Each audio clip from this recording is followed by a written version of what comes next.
done that. I've made mistakes that way. Now I don't outsource no more. I have enough birds here, but I don't. I give everybody two rounds because I can move forward now. I built a family now that I could pick somebody else that's related to this bird and give them opportunity.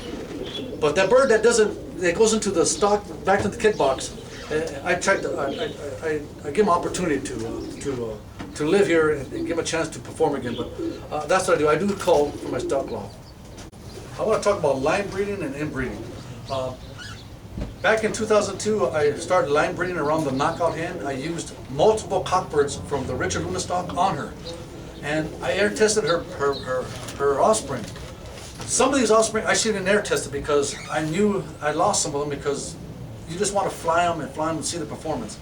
But I started for 5 years. On 2002 to 2005, 2006, I line bred that family. But in 2005, I wanted to create a second family, and I used the knockout hen and two of her sons, and I used outcrosses from Dave Sanchez, Richard Espinoza, Salvastrada, Tito Loris lately. And with that family, it began to open up a gene pool. Now, I had some birds in the beginning that were just too hot, didn't want to kit, but I went through the culling process, but I still used the good ones. And what I do now is, I've come to the stage now where I do pick out an air-tested bird to throw on to a knockout.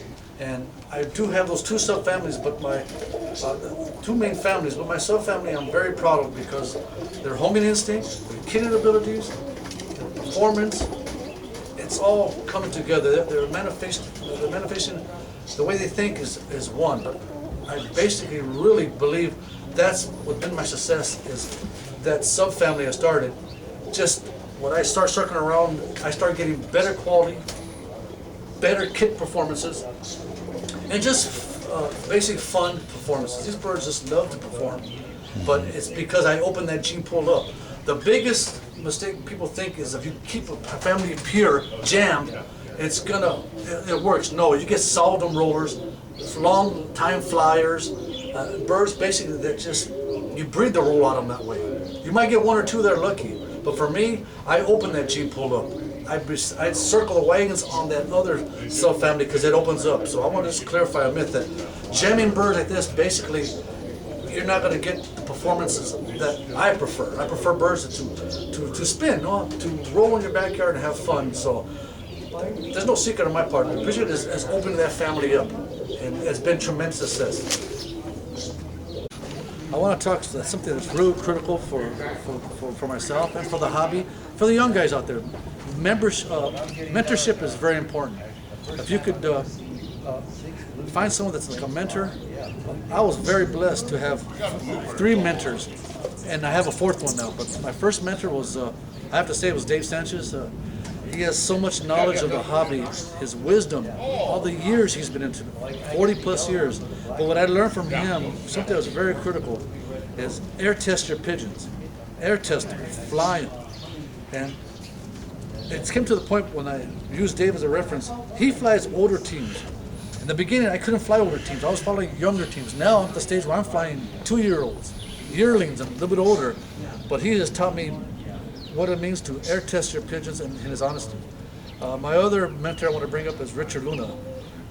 He basically showed me what a spinner is all about. I mean, I've seen a lot of great spinners that are everywhere, but I have to give him a lot of credit. His birds, when they're on, they're some of the best velocity I've seen. And I use this as a reference point too. Years ago, I had the late great Monty Nebels as a guest at my house, and I asked him, "Who are some of the fastest birds you ever seen, or good birds?" He said that he's seen Robert Parker had some fast pigeons. He's been to South Africa, the United Kingdom. He said Dave Sanchez had some great birds, but he said Richard Luna had some of the fastest birds he's ever seen. And I knew Richard before then, so Richard has a keen eye, and he has a humble heart, and he has generosity to let me have pigeons from the stock law. But he told me one thing that's very critical. He goes, "You're the chef, you're the cook in your kitchen. You have to put the ingredients together to make it work, because I can't help you there. You have to put it there, because what I give you might not turn out the way you like, but you have to have the eye to pick the birds to go forward." And my other mentor, I have to say, is Richard Espinoza. Richard Espinoza has been a great mentor to me. He's been really person that I like to listen to. Richard Espinosa has a great eye when he sees a bird of quality spin. He has that ability to pick a bird out or to pair a bird out. He has that ability to even see a bird that's in the kit, he can pick it out. And his friendship has been real critical. Another mentor I like to say is Sal Estrada. Sal Estrada has a very humble heart, very honest, a very down-to-earth person. And what I mean about that is that Sal has given me a word of encouragement. He's always given me the right information to do good with the rollers. First and foremost, it's the love of the Birmingham roller that comes first, not the competition day, not the quality of the spin day. It's how you love your birds, and he's absolutely right. You put that ingredient, the love and respect of the Birmingham roller, into your pigeons, you're going to do well. And then, last night, I'd give a big shout out to Tito Lawrence. I've known Tito now going on 2 years. He lives 10 minutes away from me. This guy is so humble. He flies good birds, doesn't even say nothing about it. You know, he's just real quiet, real humble about it. He has a good heart. Very knowledgeable. He knows what he wants. He picks it up. And there's one thing that these guys have in trait. They stay focused. They know what they want. And they all have the ability to have fun with the rollers, because the rollers will let you down every which way you can. And you have to stay humble. You have to know that it's a hobby, it's an animal. But they all have the love and enthusiasm to fly pigeons. And I learned something that I still apply to this day. I'm in the trenches. That means you're gonna have good days and bad days, but you have to be in the trenches to fly these birds. What you put in is what you're gonna get out. And as long as you can learn that, and you have to learn how to feed them right. You gotta keep a little hungry, but that's what I've learned. You guys learn how to be patient with these birds. Okay, I want to talk about this subject on grade levels for performing rollers 1, 2 to 3. Well, I put myself, I'm at the stage of my hobby, my competition line, where number one, they have to either spin fast. To me, speed or fastness is everything. The number one is when they ball up and just go roll. It doesn't have to be deep. Be 5 foot, 10 foot. They have that ability to just lock their wings in. But of course, that's number one. Number two is straight up, wings straight up, fast. Now, number three is birds that roll fast with their wings out. Well, you know what? I don't call those birds. I keep them because the truth of the matter, those can produce you excellent birds, especially if you have that family. I'm not saying that you pick a bird out of the kit, somebody's house that had his wings out. I'm talking about a bird that you breed that's a number three. To me, a number three is very critical. I'm at the stage of my career, of my hobby, where I don't use threes. I fly them. But a number three, a perfect example, 4 or 5 years ago, I pulled a number three bird out. We're talking about a fast pigeon, but the wings are out. I say, okay, so I give it a chance. Lo and behold, out of 4 babies, that hen produced me 3 of them that rolled properly.